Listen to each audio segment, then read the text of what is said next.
Welcome to Raw Food, East Coast to West Coast. What's going on, Jay? We have dealt with a torrential downpour here. The mountains in Tahoe and the general area, the Sierras, got hit with so much snow that the ski resorts actually had to shut down due to snow, wind. They essentially got a blizzard. Non-skiable though. Yeah, it was too windy, so it was unsafe for the ski lifts to even work. Wow. So friends that went up there expecting, it's going to be all this fresh powder, found themselves not actually able to go to the ski resorts. Or if they were at the ski resort, they said, hey, it's got to shut down. You got to go. And now they end up trying to drive back to their cabins or whatever in a blizzard. So wow. Were you up there this weekend or? No, but I got invited. From the land. Okay. I got invited and I was like, no, I'm good. And you dodged the bullet. Yeah. I'd rather go right after the blizzard. That's just me. Yes. What about you? This weekend has been cold and gloomy. The temperature has dropped like a brick out here in the East Coast. I'm over it and nothing has even happened yet. Nonetheless, on this season of Earth, the weirdness continues. Brittney Griner was finally brought home. However, it has become controversial and or problematic for the Democratic Party as she was brought home in exchange for a Russian arms dealer who served over a decade of his time, and problematic because the military soldier, Mr. Whelan, who is still in Russia, has not been brought home, causing a problem for the Democrats. Why was Brittney Griner, a basketball player, the one that was brought in exchange for an arms dealer? It seems like an imbalance of power, making the U.S. look weak. In other news, World Cup news, Morocco and France will be advancing as the dream of winning the World Cup continues. The games were outstanding over the last few days. If you have not had a chance to watch them, they've been pretty good games. Ronaldo did not do much, bless his heart, my poor baby. But it is what it is. There were quite a series of upsets, and the band shall play on. In other news, Arizona Senator Kyrsten Sinema, big news, leaves the Democratic Party. Notice nobody's tripping over themselves in shock and horror. She has now decided to register herself as an independent. And the data that has come out recently shows that far-right groups, particularly ones originating from Germany, are becoming increasingly organized, creating a source of concern for authorities. The movement believes that Germany's modern democratic government is not legitimate. And on the heels of the January 6th insurrection in the United States, this seems to have inspired some fellow overturn the government brethren to try to pop off a similar event in Germany. That should concern us all.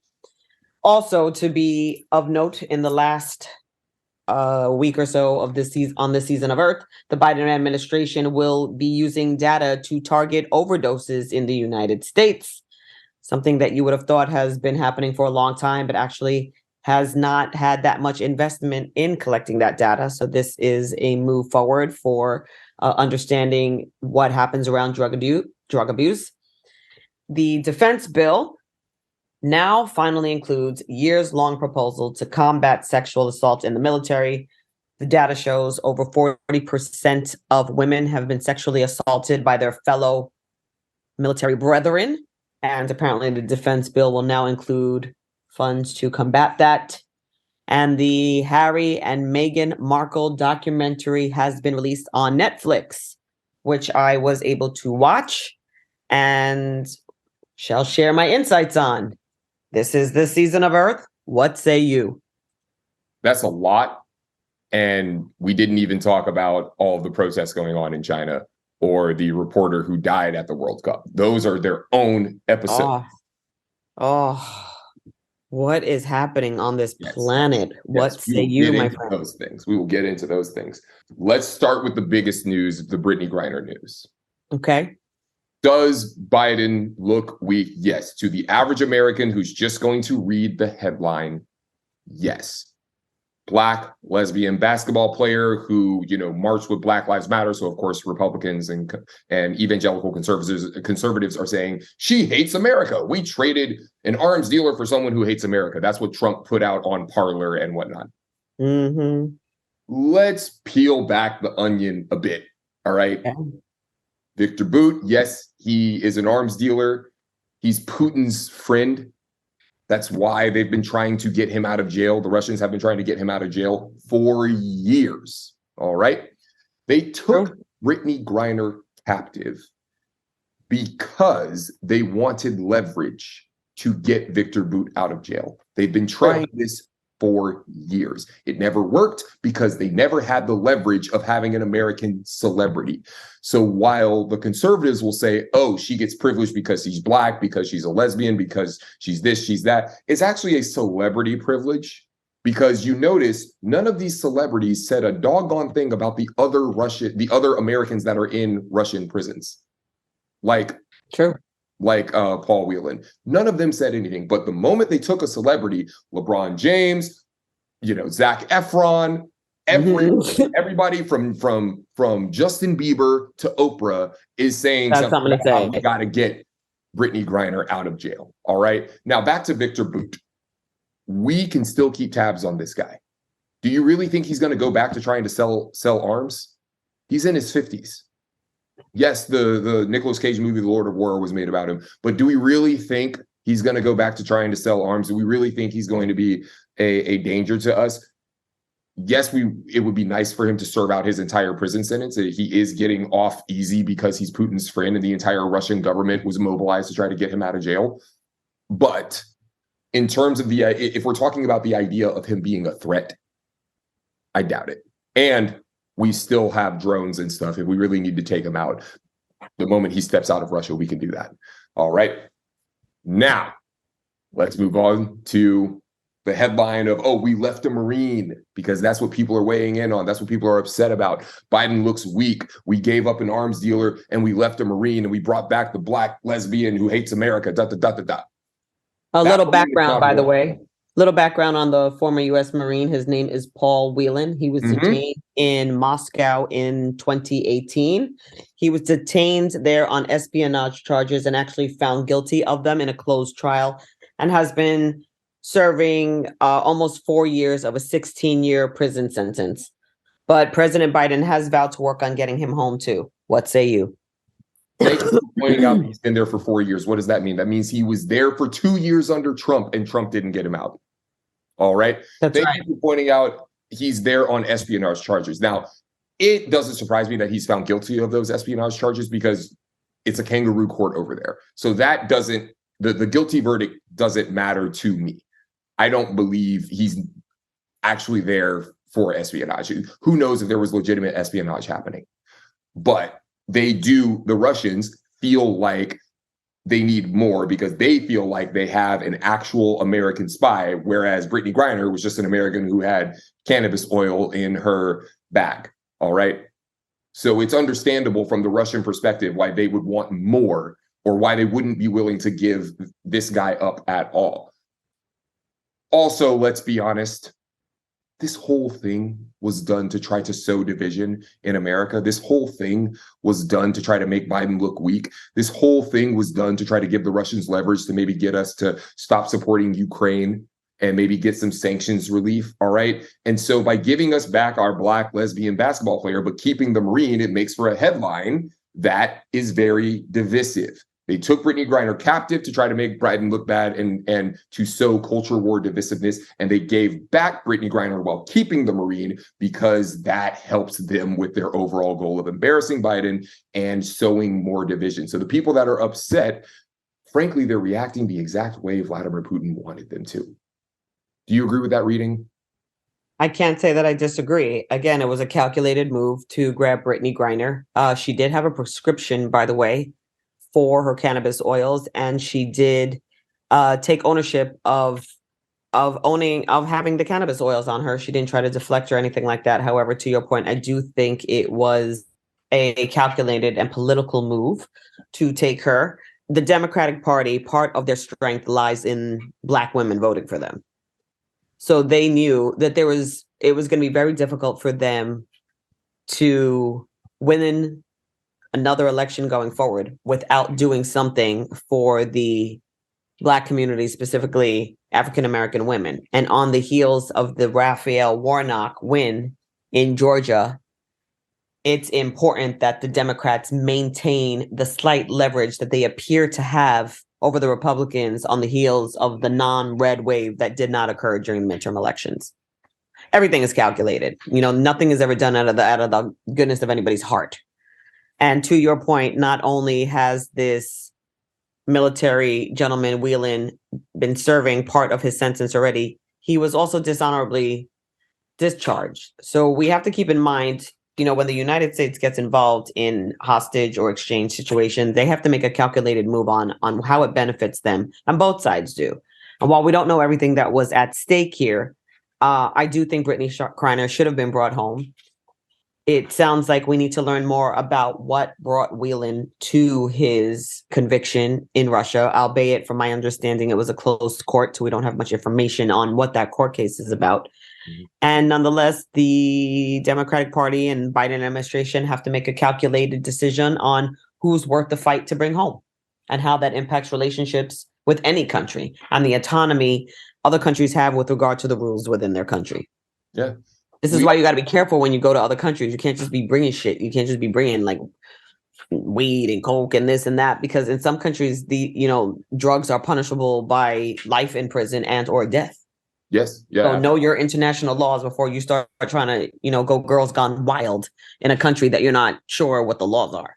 Yeah, absolutely. And we also should point out, we might be stating the obvious to some, but based on what the Biden administration put out, they said this was the only trade that could be made. They never actually entered into any negotiations for Paul Whelan. When I say they, the Russians never responded to anything that the Biden administration said about getting Paul Whelan out. They offered Viktor Bout in exchange for Brittney Griner and Paul Whelan, and the Russians said no, and they only were willing to talk about Brittney Griner. So the Biden administration made the only trade that was available. Why do you think the power lied in Russia to make that decision? How come do you think that the Biden administration didn't hold out for both of them? Why would they do that?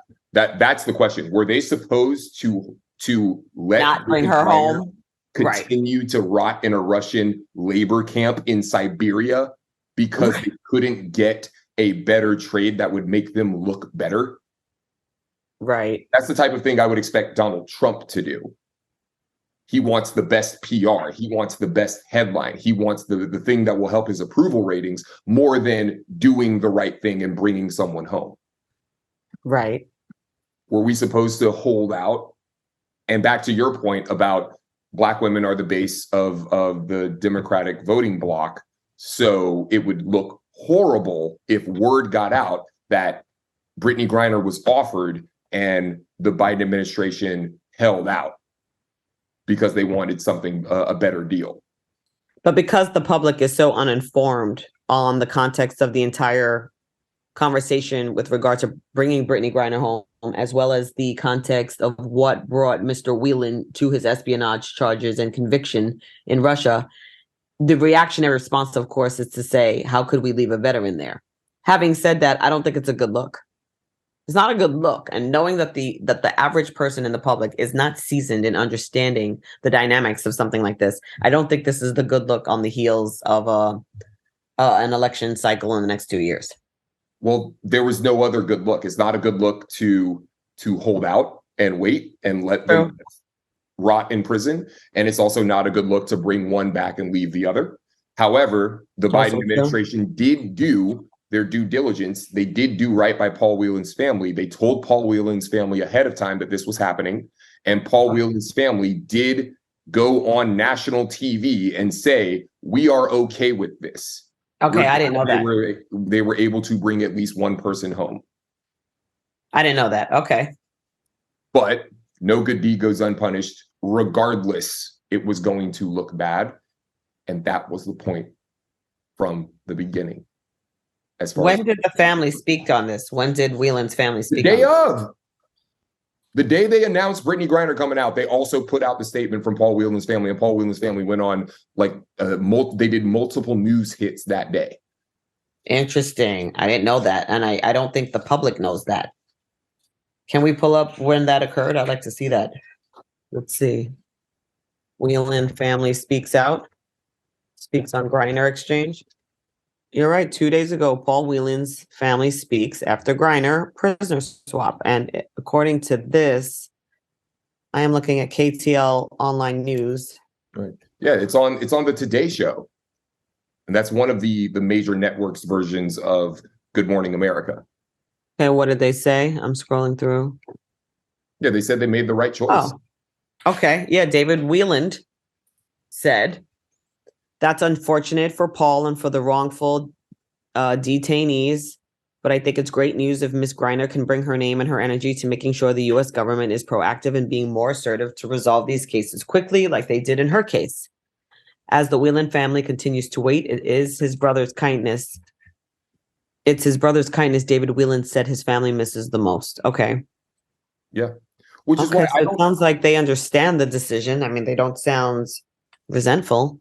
Yes. Now, okay, so let's talk about what they said, though. They said, hey, we're hoping Brittney Griner can come back and speak out more about people that are taken captive and speak out more on Paul's behalf, because there were no celebrities talking about Paul Whelan, and there were none of these conservative media people talking about Paul Whelan until Brittney Griner. Until her.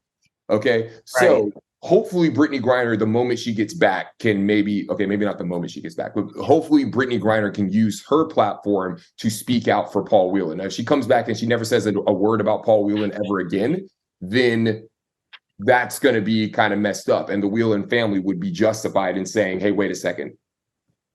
Right. Oh, and to your point, I'm also looking at the national news. They have quoted, again, David Whelan, I think President Joe Biden made the right decision. His job is to protect all Americans, and it would have been wrong for him to leave behind an American when he had the ability to bring them home. Okay. Fair enough. And also, 2 days ago, want to make their point regardless of what the Whelan family said, because they're not going to let a chance go by where they cannot seize upon it for culture war BS. Right, that's true. Well, one senior administration official said the choice was bringing Griner home right now or bringing no one home right now, and so they were able to bring her home, and they took it. Yes. And I do also want to point out, I feel bad pointing out that Paul Whelan was dishonorably discharged. I don't like digging into someone's past. I don't necessarily believe his being dishonorably discharged has anything to do with whatever's was going on in Russia. Right. I'm only saying that because conservatives and people on the far right are acting like this guy's a war hero. Right. Yeah. Yeah. And it says Putin was not willing to budge on the Paul Whelan case. Yeah. Yeah, because that's counterintelligence, and Putin has a background with the KGB, so he's going to take that kind of stuff personally. That's like an infiltration into his intelligence system. He's not going to budge on that. He's like, you can take your basketball player. This motherfucker right here is staying. Yeah. As far as the Russians are concerned, he's a spy, regardless if he was or not. So yes. So it's a different situation. It's apples and oranges. Although it's a bad look, you have to dig a little bit deeper to get a little context on the situation. But the headline and the reaction to the headline is exactly what Putin wanted. Yes. In a phone call with CNN on Thursday, Whelan voiced his frustration that more has not been done to secure his release.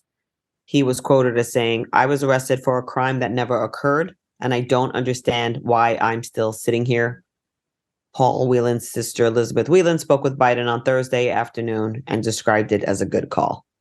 And we will leave that situation at that. Moving on, Deion Sanders, what say you? What's up with your man? What's up with your man? AKA Primetime, AKA Coach Prime. He has moved on from Jackson State to the University of Colorado. Actually, no, it is not referred to. The University of Colorado is referred to as Colorado University. They are CU. Right. All right. Make that distinction.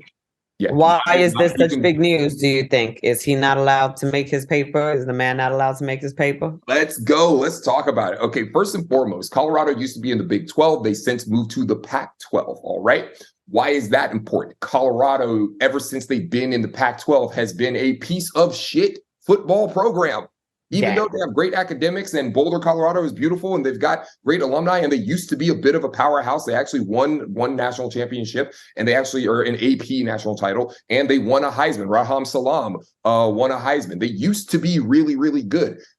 I had a guy from my high school who was a captain on that team, Terrence Wheatley. They were great back then. They played in a Big 12 championship against Oklahoma when they had Adrian Peterson. All right. So I know some people who have been to Colorado. When I was living in Denver, I know some people from Colorado. Great people. They deserve to have a good football team. That football team has had 3 winning seasons in 20 years, and they won 1 game this year. All of the coaches got fired. And it's a black head coach who got fired. All right. Setting the table. So that's why they wanted to go get Deion Sanders. And part of why Deion Sanders went there was because he saw the ability to replace a black coach who got fired with a black coach. To the best of anyone's knowledge or recent memory, no one can remember a black head coach getting fired and being replaced with another black head coach. Usually, the folks who who never liked the black head coach in the first place, seize upon that to be like, yep, we should have just got this other person. All right. I've never seen a black head coach at the college football level, especially the major college football level, replaced with another black head coach. So this was a very unique situation. That was part of Deion Sanders did mention this in one of the press conferences. All right. Now let's move on let's talk about Deion Sanders and Jackson State. Jackson State is an HBCU. It is where Walter Payton played. Several great players have come out of there. However, since integration, since more money has gone into college football, the great players that used to go to these HBCUs, several of them now are going to PWIs, predominantly white institutions, typically in the Power 5, the major college football conferences. Why? Because there's resources and whatnot, resources, facilities, etc., and more media attention, which helps you when you want to go pro. What Deion Sanders did by going to Jackson State not only helped Jackson State, because a lot of people didn't even know Jackson State existed. I do. I had a friend from high school who played there. Okay. A lot of people didn't know Jackson State existed. A lot of people didn't even know what HBCUs were until Deion Sanders went there. He's one of the biggest names to go to HBCUs. And he started a trend of other prominent NFL people going to HBCUs. Eddie George is the head coach at Tennessee State now. And he did so. He said he did so because he was inspired by what Coach Prime did at Jackson State. Okay. So he helped Jackson State. He helped Jackson State. He also helped the city of Jackson because it brought more business activity and more hope and more attention to the problems that are going on in Jackson in terms of crime, in terms of access to clean water, consistent access to clean water. And it also got them showcased. He got the school showcased in the 2021 NBA All-Star game. He got it featured in a Pepsi ad, and he donated half his salary to complete renovations to the school's football stadium. I was getting there. He did a lot more than any other coach. He did what you would actually expect the president of the school to do, the provost or the chancellor of the school to do. Mm-hmm. He, as a football coach, not only brought in corporate sponsorships to restore the facilities, to build a new practice field, to build a new weight room, to build a new locker room. He brought in corporate sponsorships in Under Armour for their uniforms and their gear. They didn't have that before, not at that level. All right. He, on top of that, brought the national spotlight by, as you said, getting the JSU band to go on things like Good Morning America and stuff like that. And on top of that, bringing just more attention to HBCUs in general. HBCU attendance is up. HBCU enrollment is up. HBCU applications are up ever since Deion Sanders went to Jackson State 3 years ago. All right. Not only that, but as you put it, he was only getting paid $300,000 a year, which is low for a coach, but I guess maybe that might be average for an HBCU head football coach. He was donating half of that back to the school. All right. So he's donating half of his salary back.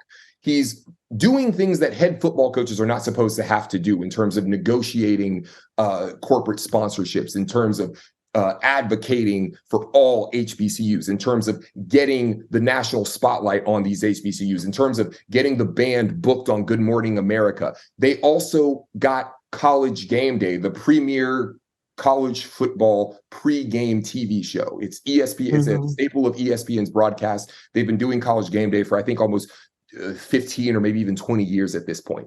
All right. Basically, they do a big pregame, but they do it on location at one big specific game. All right. And the crowds come out and cheer and da-da-da. College Game Day came to an HBCU. This is the second time they've ever come to any HBCU ever. And they've been doing this show for 20 years. All right. First time they've ever been first time they've ever been to a SWAC school, and first time in 15 years that they've ever been to a doggone HBCU. All right. And so you got to show HBCU culture on a national stage. They had Black Greek organizations out there stepping. They had these bands out there doing their thing. And again, they also did Good Morning America on top of all that, brought the national spotlight, all right, to Jackson State, along with unprecedented business activity for that weekend. All right. So he did all of that. Again, head football coach is supposed to do that. That's the doggone chancellor's job. Okay. And on top of that, he also had to intercede and publicly call on the mayor of Jackson and the governor of Mississippi. Again, Jackson, Mississippi is a 80% Black town. It's dealing with a ton of poverty, but it's also the capital of Mississippi. All right. He had to call on those two people. The governor of Mississippi is obviously a Republican. The mayor of Jackson is Black. He had to call on them to resolve their differences because they kept having to deal with access to water. And I keep bringing up the water thing because these are developing world conditions that those folks were dealing with. And it wasn't just the HBCU campus, Jackson State. It was like half the city of Jackson didn't have access to clean water. They had to put the football team in hotels in the good side of Jackson just so they'd have access to showers and ice. There was a point in time where even there, they didn't have showers. And so Prime and some of the guys had to bathe in a pool, the hotel pool. All right. Right. Yeah, run a well, it's important. It's important to keep in mind that football wasn't even introduced into HBCUs into the 1890s because they didn't have any budgeting for it. They didn't even want sports programs in schools because they weren't expecting Black athletes to become professional anything. So they don't have the same type of donor base or generational wealth that keeps more competitive and economically advanced schools going. Yeah, and they don't have the attendance either. You know, CU Boulder has like 50,000 students. All right. Right. So even if, let's say the tuition is exactly the same, they just have more students paying that tuition. So that's more alumni too. And so that's more people potentially donating back. More potential donors. Right. You have a bigger pool to call up for. Yeah. So he's running a football program. Okay. And then on top of that, oh yeah, he won a lot. I think he only lost 5 games in 3 seasons. He won back-to-back conference titles. They only lost 2 games last year. One game that was against a D1 FBS level team against the Raging Cajuns. I think that's not UL Lafayette or UL Monroe. It's one of those. But they lost to that team, and then they lost the Celebration Bowl, which is considered the Black College National Championship. This year, they went undefeated. Okay, so he did all these great things, but they also won games. And they also brought in NIL money, and they also brought in 5-star prospects that would never look at HBCUs before. Okay, and he gave them a blueprint for continuing these corporate sponsorships, for continuing this national spotlight, for continuing the NIL, for continuing to win in the future. He did all of that while also dealing with lack of access to water consistently. And on top of that, he got robbed twice. Damn. So what's the problem? What's the problem? Let me get into that. But it's important to point out, the moment he got there, like his first month in Jackson when they moved there, his truck got broken into. Somebody stole a boombox out of there. And so he had to literally post on Instagram, hey, I just want the boombox back. I'm not worried about trying to file charges. Just somebody bring the boombox back because a friend gave that to me and it has sentimental value. Someone eventually did give that boombox back with a note on it saying, oh man, they wilding, da-da-da. But yeah. And then he got robbed again. And the second time he got robbed is the interesting part. It was during a game. Damn. It was during a game. They broke into the coach's locker room and took his phone, his jewelry, stuff like that. Wow. Okay. And so Coach Prime goes out to the press conference. He's like, hey, this is really emotional for me because the players just presented me with the game ball, and I wanted to call my family and tell them what they did. And I don't have my phone. I don't have my jewelry. I don't have anything because someone broke into the coach's locker room and took it. Now, eventually, they found the person as they were trying to make a getaway, and they were holding that person. Now, here's the important part. The Jackson State administrators, after Coach Prime goes out and does that press conference immediately after the game, because he doesn't know that they caught the guy yet, the Jackson State administrators called Coach Prime a liar. They threw him under the bus. They said he didn't know what he was talking about. They said they made it sound like he was lying and being emotional and being hysterical. And then Coach Prime said, oh, no. I have multiple people who told me they saw the guy go in and run out with the jewelry. And it's on video. Right. Okay. Man. And then the next day, the Jackson State administrators backtracked and said, oh, it was just a misunderstanding. We didn't mean to imply that Coach Prime was lying or whatever.